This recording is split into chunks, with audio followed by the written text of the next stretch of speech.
बिस्मिल्लाहिर्रहमानिर्रहीम सल्लल्लाहु अलैहि व आलिहि वसल्लम। अस्सलाम वालेकुम dear students, welcome to lecture number 30 on differential equations 2. The course code is MTH406. I am your instructor for this course, Rashid Ali, working at Department of Mathematics, Government Graduate College Samandari, Faisalabad. Dear students, exercise number 10.8, 10.9 और 10.10 इनको करने के बाद अब हम इस position में हैं कि हम अपने डिफरेंशियल इक्वेशन 2 के दूसरे जो अहम हिस्सा है हमारा कोर्स का, जिसका नाम चैप्टर नंबर 11 लेप्लास ट्रांसफॉर्मेशन है, उसको आज हम स्टार्ट करने जा रहे हैं इस लेक्चर के अंदर। गोया कि आज का लेक्चर हमारा इंट्रोडक्टरी लेक्चर है इस चैप्टर के लिए, फिर डिटेल डिस्कशंस जो हैं वो ऑनवर्ड बाकी मानदा लेक्चर्स के अंदर हम करेंगे इसके लिए।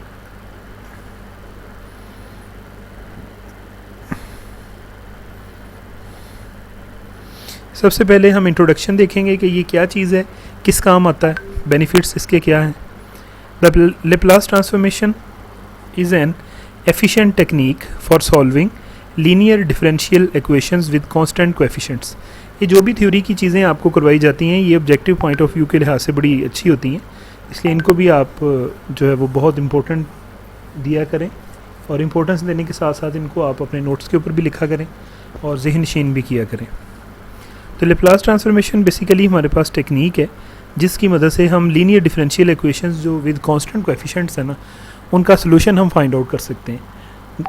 बेशक हमने पीछे भी बहुत सारे मेथड जो है वो सीखे हैं लीनियर डिफरेंशियल इक्वेशंस को सॉल्व करने के, ताहम ये भी आप देखेंगे कि बड़ा एक ईजी वे है जिसकी मदद से लीनियर डिफरेंशियल इक्वेशन जिसके कांस्टेंट कोएफिशिएंट्स होते हैं उसको सॉल्व किया जा सकता है। We shall study its basic properties and will apply them to solve initial value problems. As the name suggests, Laplace transform is an operator. ये एक इंटेग्रल ऑपरेटर है।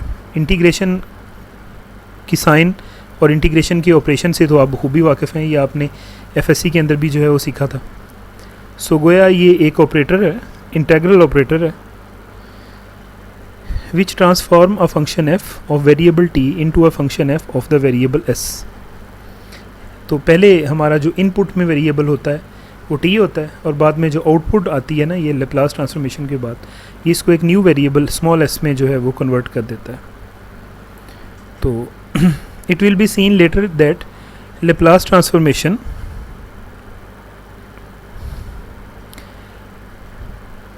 Of a function is a convergent improper integral. ये एक improper integral है लेकिन convergent है। A necessary prerequisite for the study of Laplace transformation is familiarity with the convergence of the improper integrals. Improper integral जो होते हैं ना बच्चों, ये आपने कैलकुलस के अंदर पढ़े हुए हैं। अगर हमारी जो इंटीग्रेशन की साइन है उसकी जो लिमिट्स होती हैं ऊपर और नीचे, उनमें से कोई एक इन्फिनिटी या माइनस इन्फिनिटी अगर हो तो फिर भी हम उस इंटेग्रल को इम्प्रॉपर इंटेग्रल कहते हैं। अगर लिमिट्स में से कोई एक बेशक लोअर वर्ड जो है वो माइनस इन्फिनिटी आ जाए या अपर वर्ड जो है वो आपकी माइनस जो है वो प्लस इन्फिनिटी आ जाए, तो ऐसी दोनों सूरतों में जो हमारा इंटेग्रल है वो इम्प्रॉपर इंटेग्रल कहलाता है। उसके अलावा एक और भी जो है उसमें वे हो सकता है कि जो इंटरवल ऑफ इंटीग्रेशन होता है ना, अगर उसके किसी पॉइंट पे आपका फंक्शन अनडिफाइंड हो रहा हो, यानी उसका डिनोमिनेटर जो है वो ज़ीरो हो रहा है, तो फिर भी वो इंटेग्रल जो है वो हमारा इम्प्रॉपर इंटेग्रल ही कहलाता है। कि बस आपको इतनी फेमिलियरिटी होना जो है उसके लिए काफ़ी है। सबसे पहली डेफिनेशन जिसके साथ हमारा यहाँ पे इनकाउंटर हो रहा है वो है पीस वाइज कंटिन्यूस फंक्शन। ये स्पेलिंग गलत है, ये नीचे सही लिखे हुए हैं, piecewise continuous function. A real valued function F defined on an interval closed interval A B is said to be piecewise continuous in the closed interval A B if there exist a partition. ये जो A be closed interval है ना, ये real line के ऊपर कुछ हिस्सा है, हम इसकी पार्टीशन कर देते हैं, हम इसको n पॉइंट्स में डिवाइड कर देते हैं।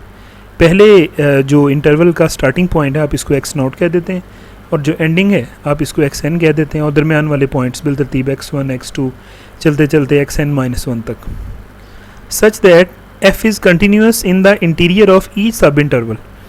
ये जो आपने छोटे छोटे इंटरवल बनाए हैं ना, पहला इंटरवल x नॉट से x1 तक है, अगला इंटरवल x1 से x2 तक है, फिर अगला x2 से x3 तक है एंड सो ऑन, आखिरी इंटरवल xn-1 से xn तक है।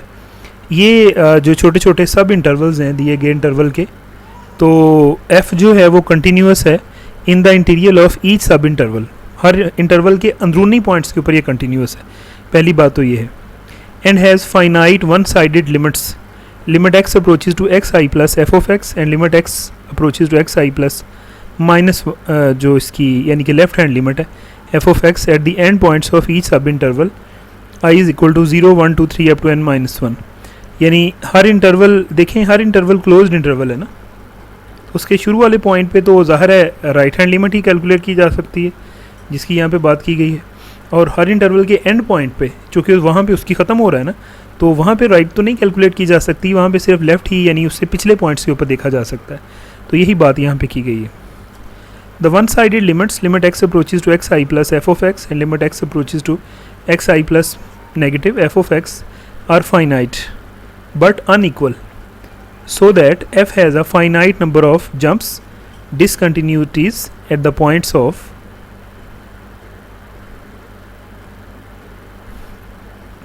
subdivision of AB।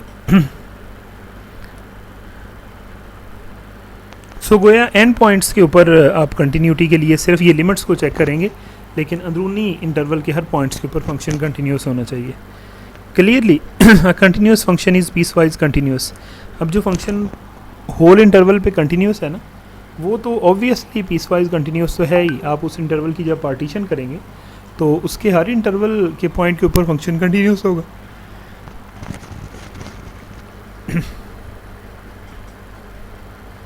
और एक बात और भी है, clearly a continuous function is piecewise continuous and a piecewise continuous function is bounded। और जो फंक्शन piecewise continuous है वो bounded भी होता है।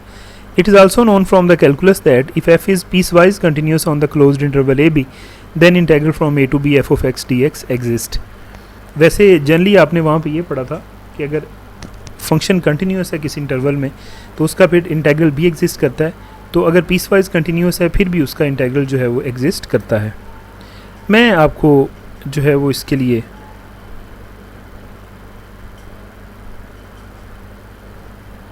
फर्ज करें कि इसकी ज्योमेट्रिकल इंटरप्रिटेशन आपको मैं दिखाना चाह रहा हूँ। ये एक फंक्शन है। अब ये फंक्शन ए से बी इंटरवल जो कि दिखाया गया है इसमें ये कंटिन्यूस नहीं है। उसकी रीज़न ये है कि दरमियान में गैप्स आ रहे हैं। मसलन यहाँ से चला, यहाँ पे ये वैल्यू नहीं है, ये वाली वैल्यू है, फिर आगे जो है वो यहाँ से ऑनवर्ड इस पॉइंट से आगे यहाँ से चला, यहाँ तक गया, फिर जो है वो ये वैल्यू यहाँ पे क्लोज़ हुई, फिर आगे यहाँ से वैल्यू शुरू हो गई। अब ए से बी इंटरवल को जब आप छोटे छोटे हिस्सों में तकसीम करते हैं ना, मसलन यहाँ से लेकर यहाँ तक कंटिन्यूस है, फिर यहाँ से लेकर यहाँ तक कंटिन्यूस है, फिर यहाँ से यहाँ तक कंटिन्यूस है, फिर यहाँ से यहाँ तक। अब ये कंटिन्यूस फंक्शन नहीं, लेकिन ये पीस वाइज कंटिन्यूस फंक्शन है। ऑन दी अदर हैंड अगर मैं वैसे कंटिन्यूस फंक्शन की बात करूँ तो वो आपको बगैर किसी गैप के बगैर किसी ब्रेक के जो है वो ग्राफ उसका नज़र आएगा ए से बी में, जैसे यहाँ से लेकर यहाँ तक कोई दरमियान में गैप नहीं है, कोई होल नहीं है, तो ये कंटिन्यूस फंक्शन है। अगर हम इसके हिस्से बनाते हैं, ए बी इंटरवल को हिस्सों में तकसीम करते हैं, तो इसके छोटे छोटे पीस जो है वो आएंगे, तो ये पीस वाइज कंटिन्यूस भी है। सो ऑब्वियस है कंटिन्यूटी जो है फंक्शन की वो पीस वाइज से ज़्यादा स्ट्रॉन्ग कंडीशन है। सो इसका मतलब ये है कि जो कंटिन्यूस फंक्शन है वो पीस वाइज कंटिन्यूस फंक्शन भी है। तो यहाँ से आपको आइडिया जो है वो क्लियर हो गया ग्राफिकली भी।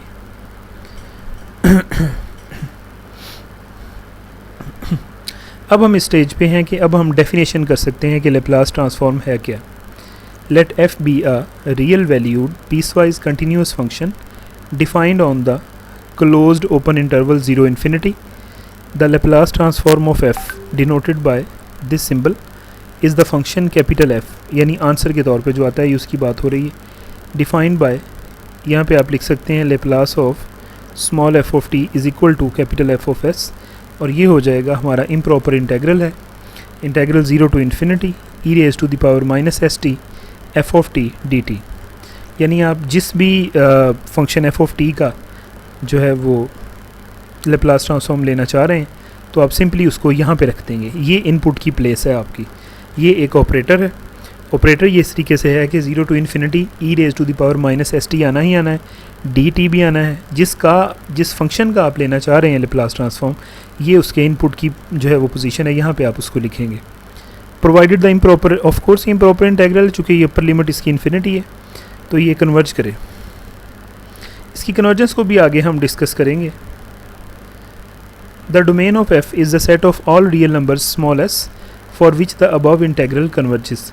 अब ये क्या करता है, पहले टी का फंक्शन है लेकिन आंसर स्मॉल एस का फंक्शन आता है, आंसर जो है वो स्मॉल एस की शक्ल में आता है। Note that the operation transforms the given function small F of the variable small T into a new function capital F of the variable S. तो इनपुट के तौर पे हम स्मॉल टी ही देते हैं फंक्शन में, लेकिन जो आउटपुट आती है ना, जो फंक्शन आता है, जो जवाब आता है हमारा, वो स्मॉल एस की शक्ल में आता है। And is symbolically written as Laplace of f of t is equal to capital F of s. इसके बाद जैसे किसी भी फंक्शन की आप जो है वो इन्वर्स की बात करते हैं, तो यहाँ पे हम लेप्लास इन्वर्स की बात भी करेंगे। If f is equal to Laplace of f as in 11.2, जो ऊपर हमने अभी डेफिनेशन की है, the original function small f is called the inverse Laplace transform of capital F and is denoted by, देखें जब हमारा Laplace of f of t is equal to f of s है, तो जब f ऑफ t की value निकालेंगे तो हमारा यहाँ पे लेप्लास इन्वर्स अप्लाई हो जाएगा। तो यही हमने यह कहा, जो है वो यहाँ पे कहा है कि स्मॉल f जो है वो लेप्लास इन्वर्स ऑफ f के बराबर है। Clearly Laplace inverse of f से मुराद Laplace inverse of Laplace of f ही है और इसका आंसर f आएगा। Thus Laplace of f of t is equal to f of s and Laplace inverse of f of s, ये दोनों जो है वो आपके क्या हैं, एक दूसरे के इन्वर्स फंक्शंस हैं। और यही जो इन्वर्स फंक्शन है ये हमारे लिए बड़ा हेल्पफुल होगा जबकि हम इनिशियल वैल्यू प्रॉब्लम्स के सोल्यूशन को डिस्कस करेंगे। सो एग्जांपल नंबर 1 के ऊपर हम मूव करते हैं। एफ ऑफ टी हमें यहाँ पे 1 दिया हुआ है और इंटरवल जो है वो हमारा 0 से इन्फिनिटी क्लोज्ड ओपन इंटरवल है। देन लेप्लास ऑफ एफ जो है वो हमने जब निकालना है, अब Laplace of f of T भी आप लिख सकते हैं। तो ये फंक्शन चूँकि 1 है तो Laplace of 1 integral 0 to infinity e raise to the power minus s t d t वैसे ही आना है, यहाँ दरमियान में आना था वो जिसका हमने लेप्लास निकालना है। चूँकि 1 है लिहाजा यहाँ पे 1 लगाने से यही रहा सिंपली। अब ये इम्प्रॉपर इंटेग्रल है, हम इसको लिमिट की फॉर्म में लिख के खोल सकते हैं बआसानी। हम इसको इन्फिनिटी की बजाय स्मॉल एच से लिख देते हैं और ये बन जाएगी limit h approaches to infinity 0 to h e raise to the power minus s t d t. पहले अब हम इसको सादा जैसे आम इंटेग्रल हम डेफिनेट इंटेग्रल खोलते हैं वैसे खोलते हैं, लिमिट हम बाद में अप्लाई करेंगे। So e raise to the power minus s t d t, t के लिहाज से इसका इंटेग्रल क्या बनता है, ये होता है e raise to the power minus s t over t का क्वेश्चन क्या है माइनस एस, तो वो बटे में यहाँ पे आना था माइनस एस, तो वो यहाँ लिखने की बजाय यहाँ लिख दिया गया है। और जो इंटीग्रेशन की लिमिट्स हैं वो 0 से h है और h अप्रोचेज टू इन्फिनिटी है। Limit h approaches to infinity, जब ये h हमने पुट किया तो ये बना minus e raise to the power h s minus का और ओवर एस, और फिर माइनस इंटू माइनस की वजह से ये प्लस इस माइनस की वजह से, और ये हमारा बन गया 1 ओवर एस जब हमने 0 पुट किया टी की जगह पे। अब यहाँ पे आप ज़रा बच्चों गौर करेंगे, ये जो टर्म है ना ये सारी 0 हो जाएगी जब मैं limit h approaches to infinity इसके ऊपर लगाऊंगा।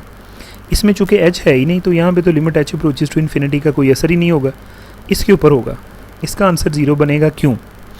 उसकी रीज़न ये है, साथ में शर्त भी है कि ये अगर हमारा s पॉजिटिव है तो फिर ही बात हम ये कर सकते हैं। ये जो आंसर 1 ओवर s दिया गया है ना, ये यानी ये सारा फैक्टर 0 कब होता है, अगर s ग्रेटर देन 0 है। यानी अगर s पॉजिटिव है तो ये e की पावर माइनस, और ये पॉजिटिव है तो e की पावर का ऊपर माइनस ही रहेगा, और ये बटे में जब आएगी ना तो समथिंग ओवर इन्फिनिटी जो होती है ना, some non zero number over infinity, वो 0 होता है। इसी वजह से अगर s लेस दैन 0 हम लेते हैं ना तो ये जो e raise to the power minus h s है, इसमें फिर minus h s greater than 0 हो जाएगा। और ज़ाहिर है e raise to the power अगर पॉजिटिव है तो वो limit h approaches to infinity उसको इन्फिनिट बना देगी। इसी वजह से ये 0 हो जाएगा और ये 1 ओवर s बचेगा f, और यही हमारा लेप्लास है किसका, 1 का। सो 1 का लेप्लास ट्रांसफॉर्म क्या है, 1 ओवर s, ये भी आपने याद रखना है। और s का यहाँ पे पॉजिटिव होना जो है वो ज़रूरी है, फिर ही ये इंटेग्रल कन्वर्ज है, क्योंकि फिर ही इसका आंसर जो है वो 0 है।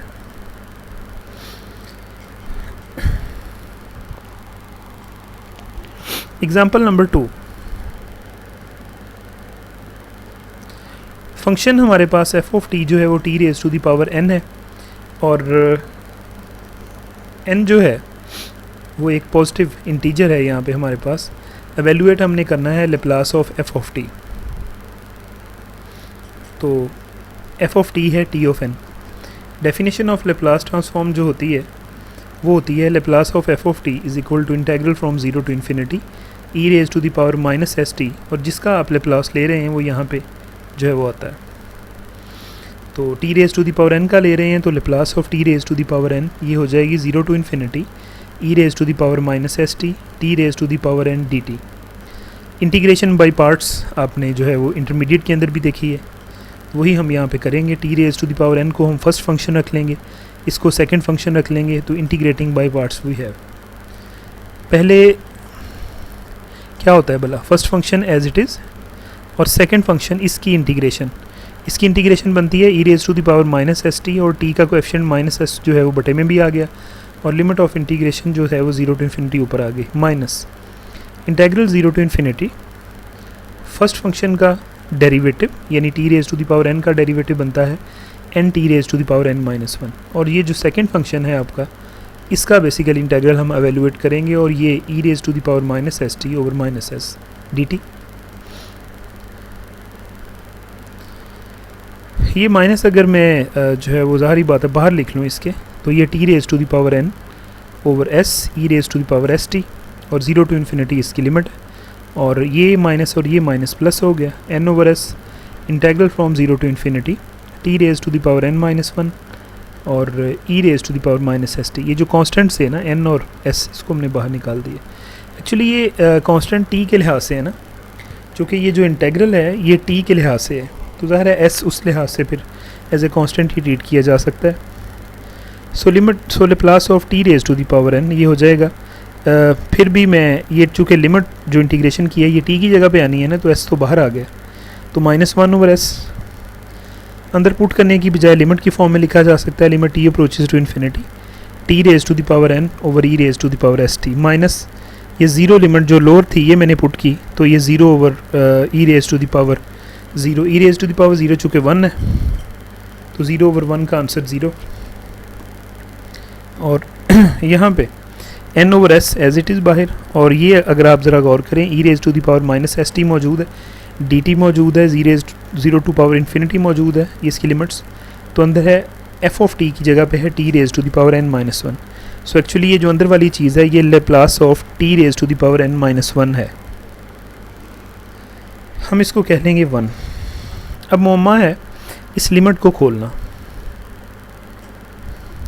Now we evaluate limit t approaches to infinity t raised to the power n over e raised to the power st। तो अगर आप t की जगह पे इन्फिनिटी पुट करें ऊपर और नीचे, तो ये इन्फिनिटी ओवर इन्फिनिटी फॉर्म बन रही है।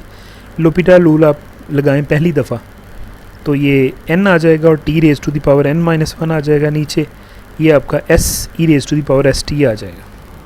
दोबारा इन्फिनिटी ओवर इन्फिनिटी है, अब भी अगर टी की जगह पर इन्फिनिटी लगाते हैं ना तो इन्फिनिटी ओवर इन्फिनिटी है, फिर लगेगा लोपिटल रूल, और ये लगता ही चला जाएगा एंड तक। मैं जनरलाइज़ करवाता हूँ आपको इस आइडिया को।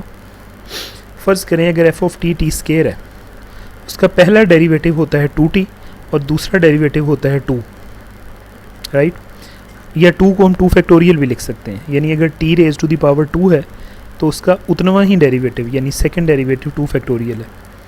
अगर f of T is equal to t cube है तो इसका थर्ड डेरिवेटिव होता है 6, ये आप पहले खोलेंगे तो 3t स्केयर आ जाएगा, फिर 6t स्केयर जो 6t आ जाएगा, और थर्ड डेरिवेटिव इसका 6 होगा जो कि 3 फैक्टोरियल है। तो मैं अब आइडिया को जनरलाइज कर सकता हूँ, फिर t raise to the power n का nth डेरिवेटिव क्या होगा, n factorial. So after applying the L'Hopital rule n times, ये ऊपर t raise to the power n का जब nth डेरिवेटिव आएगा तो n फैक्टोरियल ऊपर रह जाएगा, और बटे में एक दफ़ा लिया था तो s की पावर 1 थी, जब n टाइम्स करेंगे तो s raise to the power n e raise to the power s t हो जाएगा, और बाहर ये limit t approaches to infinity. अब ऊपर एक पॉजिटिव नंबर है, नीचे इन्फिनिटी, तो something non zero number over infinity होता है ज़ीरो, तो ये जो limit t approaches to infinity t raise to the power n over e raise to the power s t था, इसका आंसर फिर ज़ीरो हो गया। जब ये ऊपर हम पुट करेंगे तो लिहाजा हमने Laplace of t raise to the power n का जो आंसर है ये n over s Laplace of t raise to the power n minus one हमने निकाल लिया, हम इसको 2 इक्वेशन कह लेंगे। Similarly Laplace of t raise to the power n minus one ये क्या होगा जी, इसी तरीके से ये हो जाएगा n minus one over s Laplace of t raise to the power n minus two. और सक्सेसिवली आप चलते जाएं।